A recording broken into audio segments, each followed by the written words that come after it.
We are joined by CCFR's VP of Public Relations, Tracey Wilson, and we're going to be talking about how the gun buyback pretty much finished 2 days ago and what this Yeah, means for I heard that. Canadians. Tracy, Looks like it bonjour. went out with a Hey whimper. guys. Hey, Tracy, good to see you. Oh yeah, it is really good to see you guys too. So much crazy stuff going on. It's been so busy. And yeah, it's nice to give an update. So, yeah, people are asking. People keep commenting, keep texting me.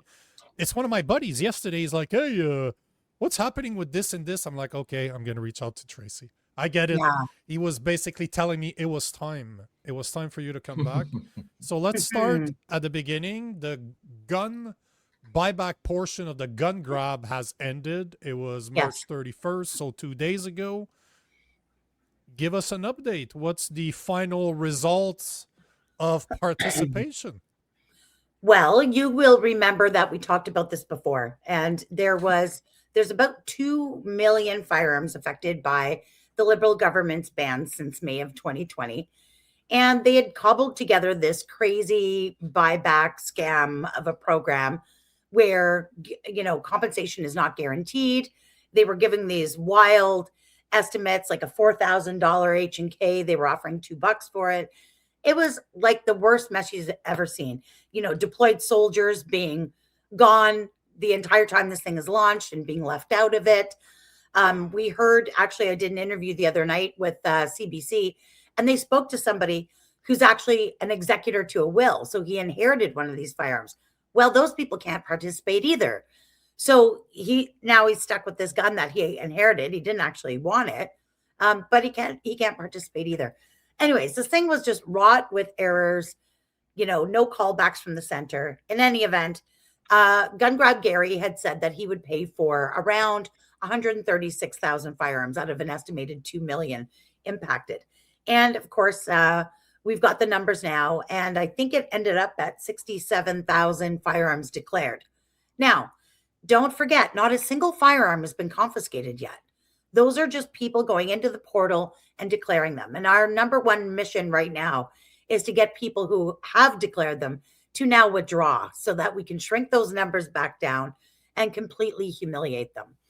So that's if you look at the overall impacted firearms, you're looking somewhere about a 3.5% compliance rate, and about, I think it was 48% of what they said they were going to pay for, which was such a minor amount. You would think they would get to it pretty easily, but yet it failed. And I got to say, I did an entire interview yesterday on Spark Street here in Ottawa with CBC about Natalie Provost blaming the failure of this program on the gun lobby and conservatives for disinformation. And I thought, how perfectly typically liberal to blame everyone else for the failure of your program. Like, this is your program. You've got the entire weight and resources of the federal government, fully taxpayer funded, unlimited amounts of our money. You've got full compliance from the mainstream media to help you. How on earth do we, with a YouTube channel and a social media account, outweigh that, that David and Goliath situation? So anyways, I just threw my hands in the air and said, well, maybe they should look inside themselves, look inside yourself. Thank you. Rosemary. I would have said thank you. Be like, yeah. I mean, good job on the marketing. Be like, I appreciate you. I appreciate you to give me the credit. That's great. Yeah, I mean, geez, I got a couple followers on Twitter, but give me a break. We're not that powerful. I actually think it's just a matter of gun owners don't want to be victimized by this government. It's not that people couldn't understand it or that, there was disinformation or they didn't know how to do it. They don't want it, and now that the Supreme Court has agreed to hear our case, that's a game changer. I think most people are now holding the line, waiting out the eventual decision out of the Supreme Court.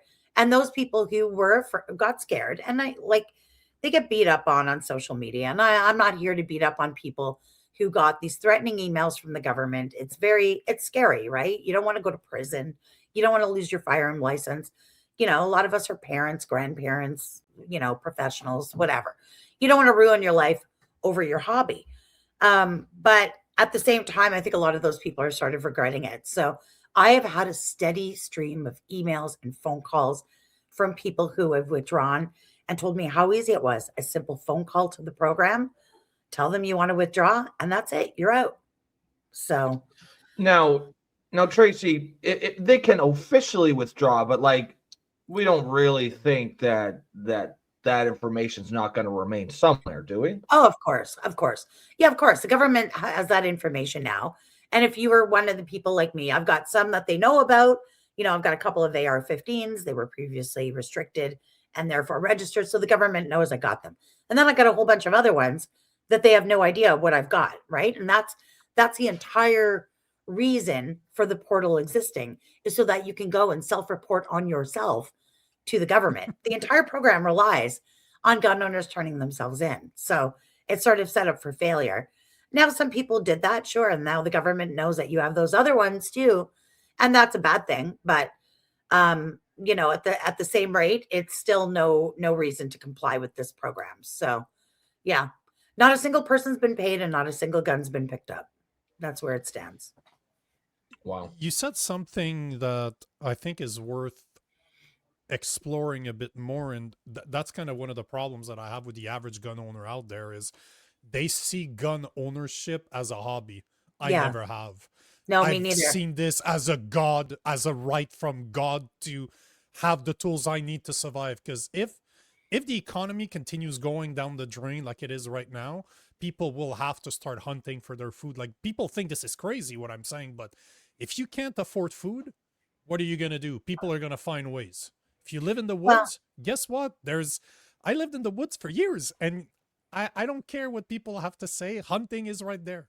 I want the tools to hunt, and I want the tools to defend myself. So those are not hobbies to me, and I wonder what difference it would make in the power of the gun lobby and the legal gun owners' willingness to be involved if they realize that this is not a hobby at Yeah. all. This is a way of life that could change your life eventually.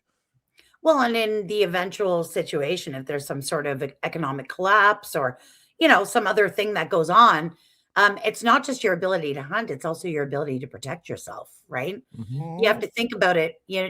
For those living in the forest, sure, you've got the ability to go out and hunt and provide for your family. Those in urban settings may be defending their family and their things from other people who need them, right? Mhm. And that a firearm would be the one thing that would make the difference between your family either starving or being taken advantage of, or worse, and not. So, yeah, that's kind of how I look at it. And I mean, at the end of the day, the purpose of gun control should be to prevent the misuse of firearms, not the use of firearms. So, yeah, good point. we'll see what happens. Yeah. So Tracey, so this program is over. Are they trying to get out of this with some grace? Or are they just flat No. admitting defeat? Are they like, there's no putting lipstick on this pig, or what? Oh, they're calling it a half win. It's funny, Provost or Police Souvien, I think, said, they got about almost half the guns that they were targeting.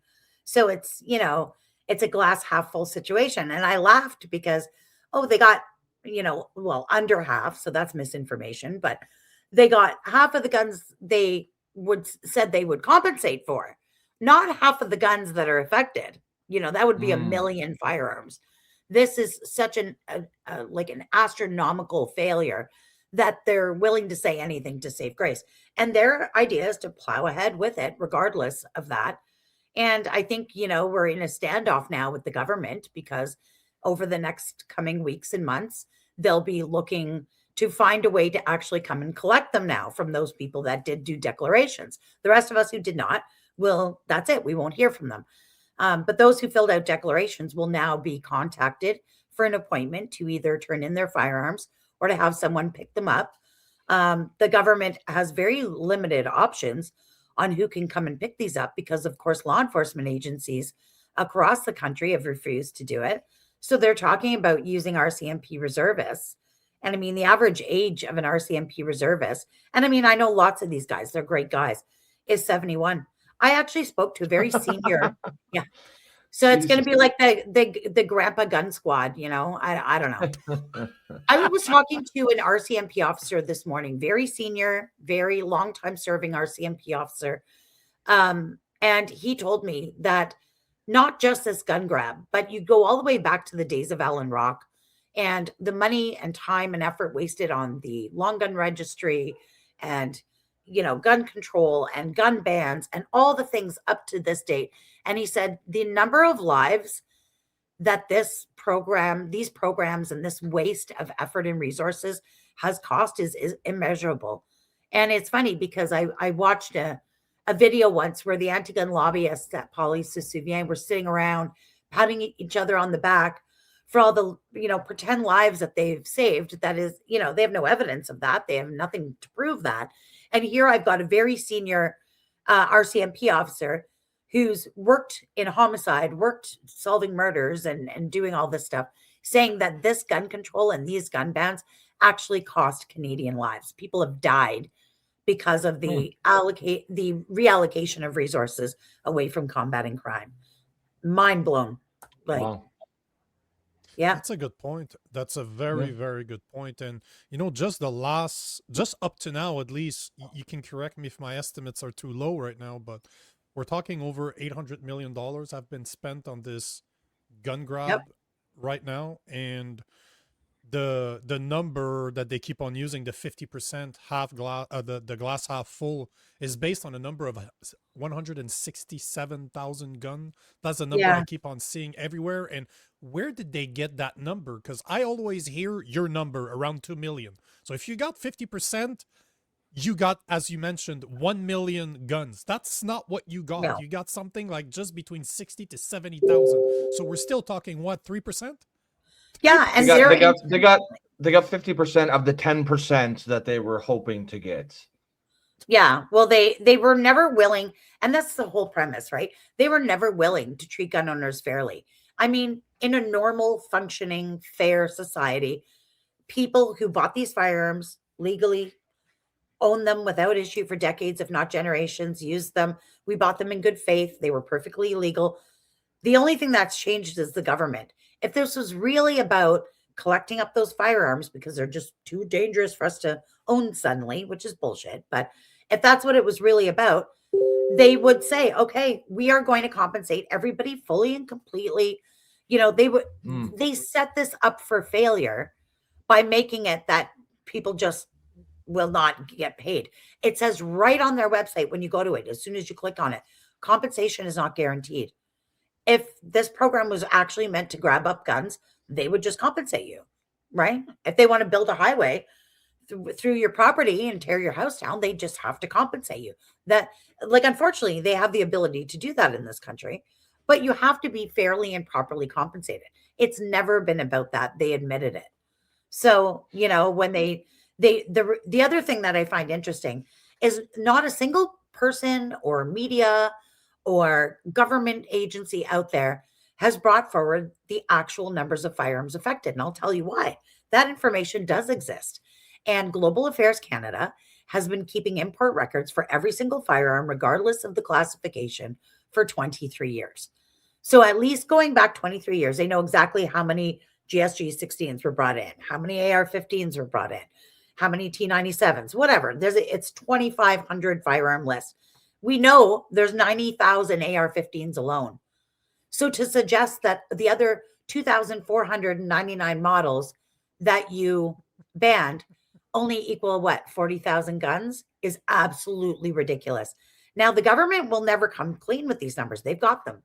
They're there. And I'm praying that some media reporter out there does the homework and calls them out on it, because that will prove that we were right. It is upwards of 2 million. In fact, some of our math that we've done on this, just talking to importers, distributors, and trying to go back through those records as far as we can access them, shows it could even be as high as 4 million.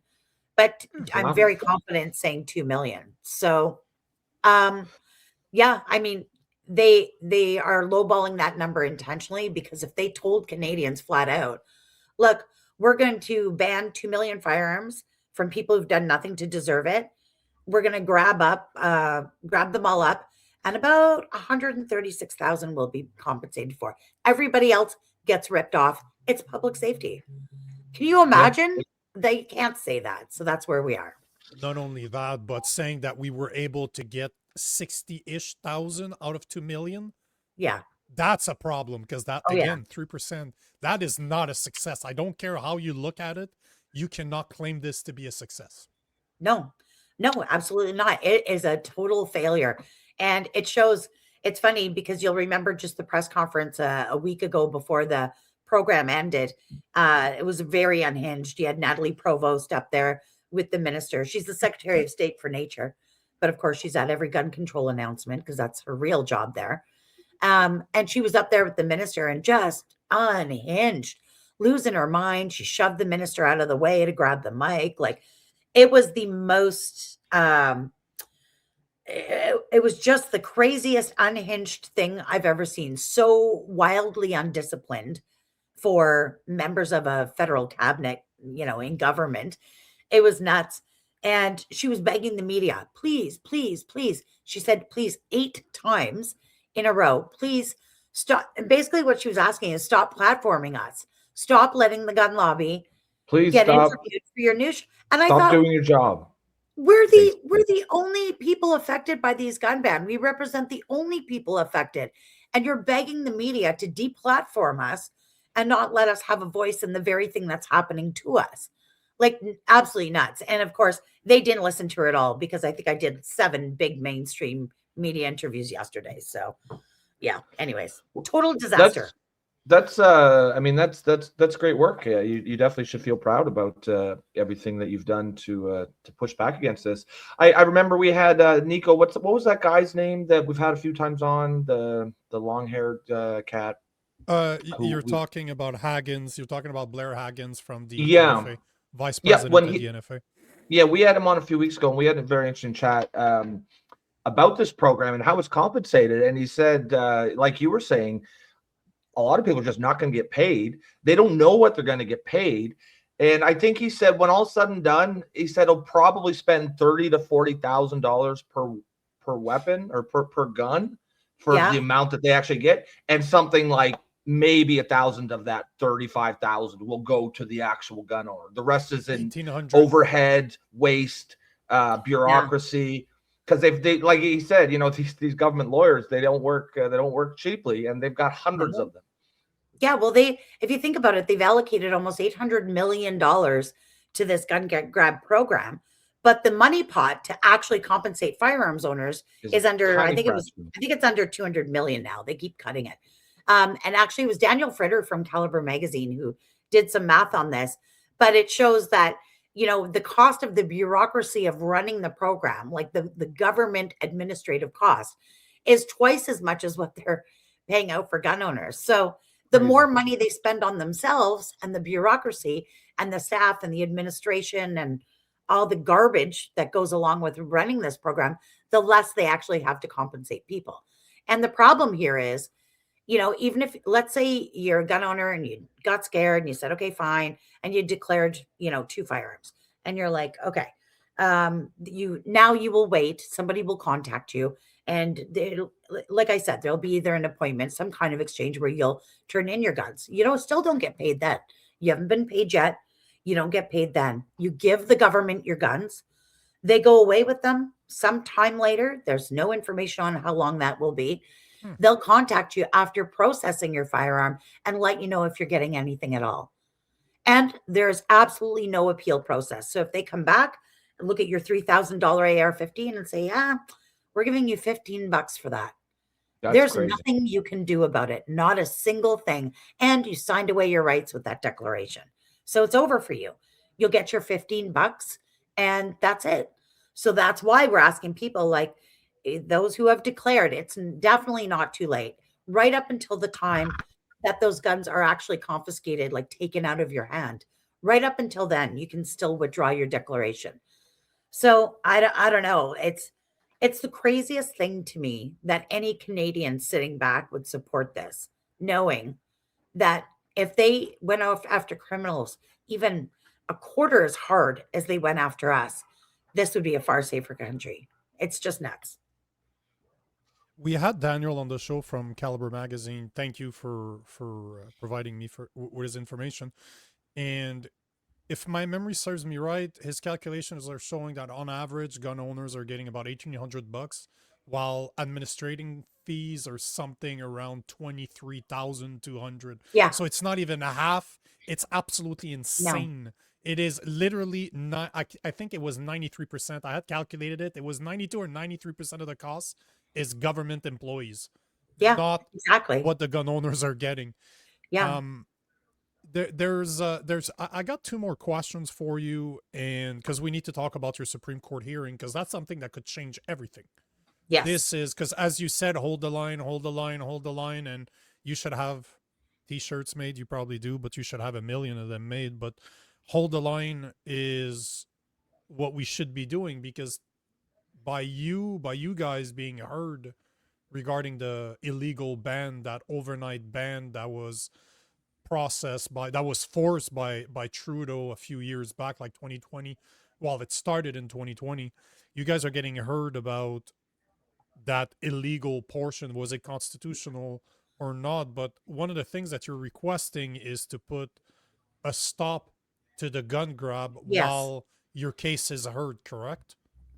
Yeah, that's right. And I mean, I know a lot of gun owners, excuse me, are nervous, although the date has come and gone for the end of the buyback program. And I'm just using air quotes for those listening to the audio, the gun grab itself, although that has come and gone. Now we're sitting in limbo waiting, and we have that amnesty that protects us from criminality, whether you've declared or not, right out until the end of October 2026.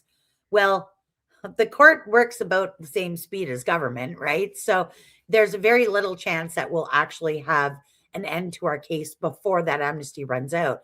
So we call it an injunction. Like in the lower courts, you call it an injunction. I think Rod said it's actually called a stay of execution, which is, I don't know, that sounds really serious. But anyways, sorry, my computer's ding-donging at me here.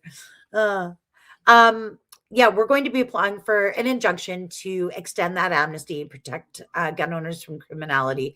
There isn't really a way to stop them from confiscations because, of course, those are people willingly giving their stuff up to the government because they signed a declaration. So the only way to get out of that is to withdraw. We can't stop them from going ahead and picking stuff up from people who are willing to give it to them, which kind of sucks. I would like to, but it is what it is. It's a free country. If people want to do it, then that's their decision. But yeah, that's goal number one. That's very important. And in fact, we're going to be asking the government to just willingly do that. Do the right thing. There's a pending court challenge. You know, you've extended the amnesty for 6 years, right? These are guns so dangerous to own that you're forced to keep them for 6 years. So it's absolutely bananas. But they've extended that amnesty time after time as it is. What's another 6 months to let us get to the end of our case and see what's going on? And of course, not that we ever trust them to do the right thing. At the same time, we'll be applying to the court to force that. So, yeah, very important. Nice. I don't know if you had anything you wanted to ask, Rob, because I have one last question. No, I think I'm good. Yeah, ask your one there, and we'll sign off after that. Because I saw a video of you. I don't know if you're the one that posted it or I was just lucky enough to see it, but you were on mainstream media. You were at least on CBC that I saw, but you mentioned earlier that you did 7 different interviews just yesterday or today. First, thank you for your time, but I'm curious, did they do you justice? Because you saw, did you see the end result yet? No. Yes. It's so funny because, I mean, I live here in Ottawa. We've been doing this for 10 years.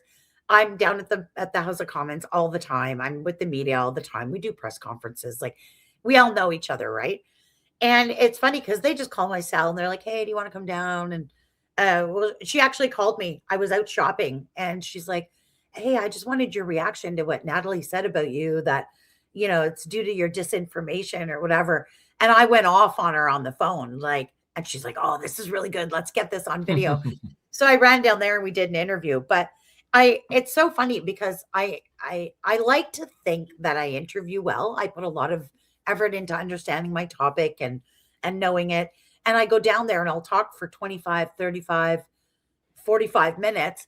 They'll ask me a dozen or more questions, and I'm giving all these really detailed answers, and, they're scribbling down notes.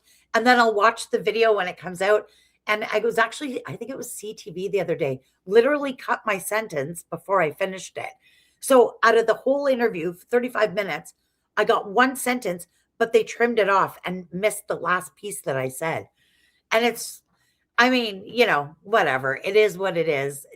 It used to be that the anti-gun lobby would get a 10-minute spiel and we'd get absolutely nothing. So at least we're sort of getting on there. But yeah, it's frustrating running around, putting in all the effort and seeing one sentence come out. You just have to make sure every single sentence you say is completely perfect. Because that way, if they're only going to use one soundbite, every sentence needs to be perfect and complete. So that's a focus of mine to make sure. Are you allowed to record them? Because a lot of people out there, they get interviewed, and you have a dude showing up with a camera, they microphone you.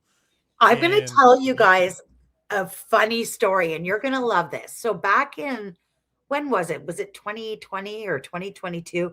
We did the Integrity March, and this was a protest that we held in Ottawa. 5,000 gun owners showed up. We marched around Parliament Hill. We had a route set up. It was beautiful. It was peaceful. It was full, like tons of people. And it's funny because, a bunch of media showed up. We had a lot of independent media showed up back in the day, like Andrew Lawton and those guys. They all showed up to cover it. This is long before he was an MP. And it's interesting because after the march was over, we went down to Spark Street, and it was, it's during the pandemic and all these horrible things happening to everybody. And it was actually like really good for our soul to spend some time with our people. And we're all hanging out, and we're sitting there on a patio. It was a beautiful mid-September afternoon. The sun's shining. It's 22 degrees. We're enjoying a nice cold beer. And I look at my phone, and there's a story from CBC about our march, and they've got some pictures or whatever. And at the end of the story, it says, and the CCFR declined our offer for an interview, or refused our offer for an interview. And I jumped up out of my chair, knocked my beer over, went running over to Rod. I'm like, look at this. And I'm screaming and yelling, holding the phone. We had done an interview. I did an interview with CBC right on the Hill. So I get on my phone and I'm writing on Facebook. I'm like, so angry, like this, tagging CBC, saying this is BS. I did an interview with you. What are you talking about? I didn't refuse an interview. We did one. And that's wild. This guy comments in the comments, and he goes, oh, I was standing 5 feet away from you. I recorded the whole thing with my iPhone. Bam! I'm like, buddy, I'm going to need that video.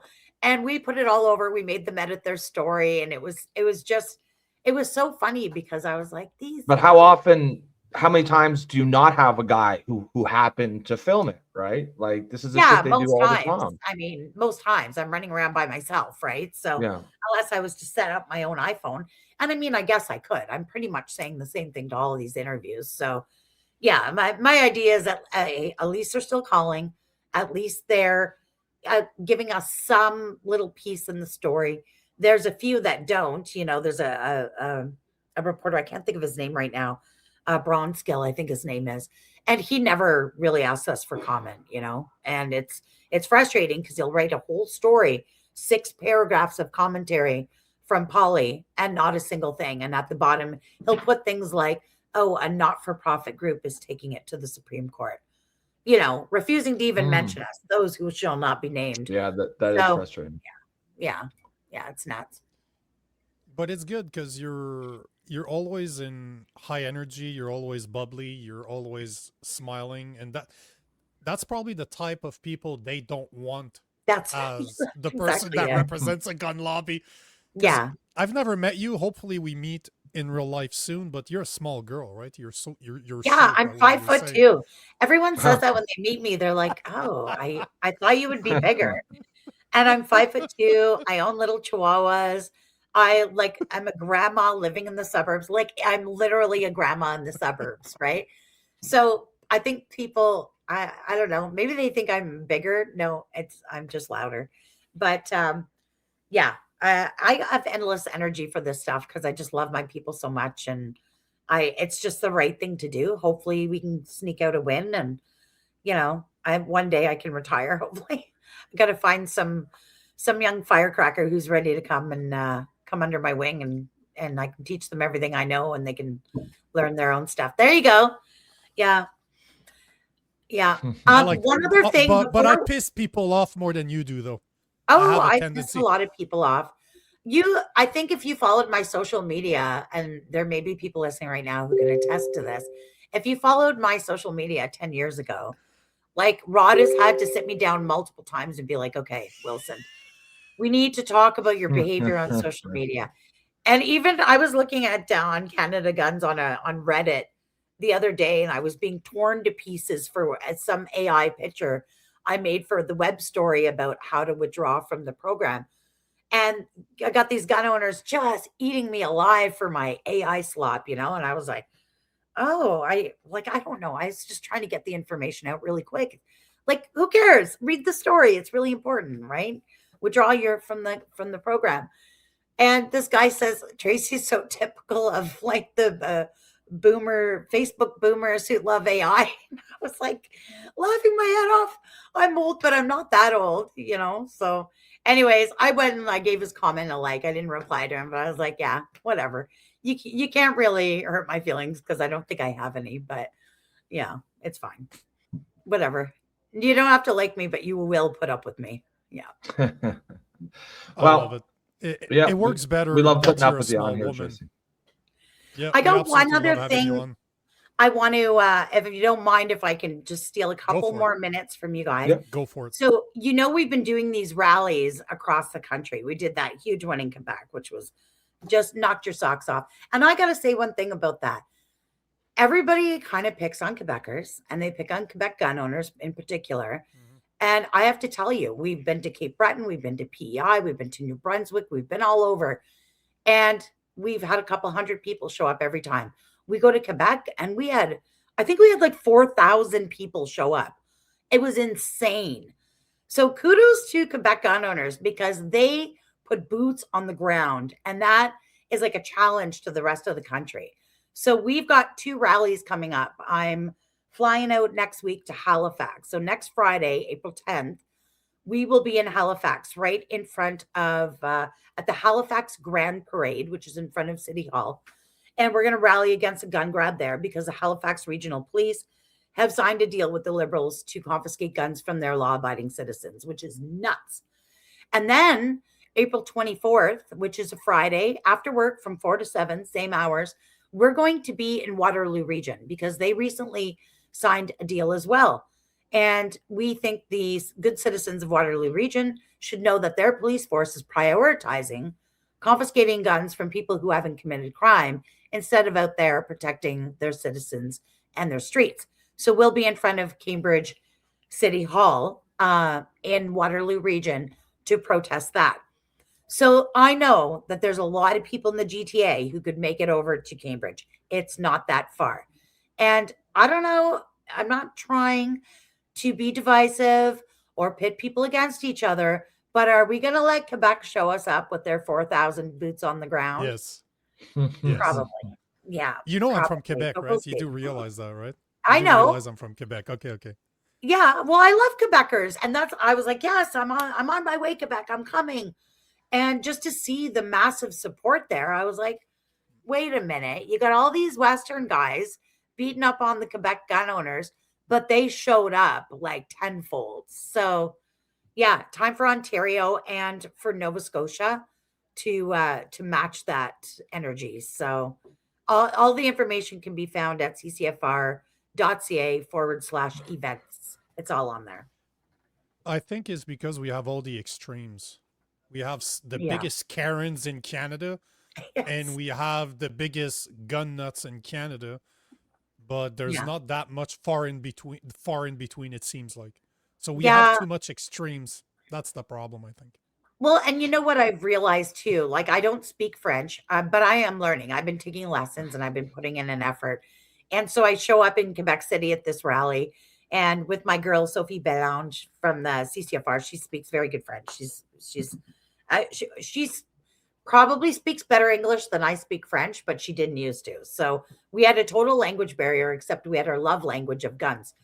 And I show up there and I get up on the microphone and everyone knows me. They know who I am and they know I'm English, right?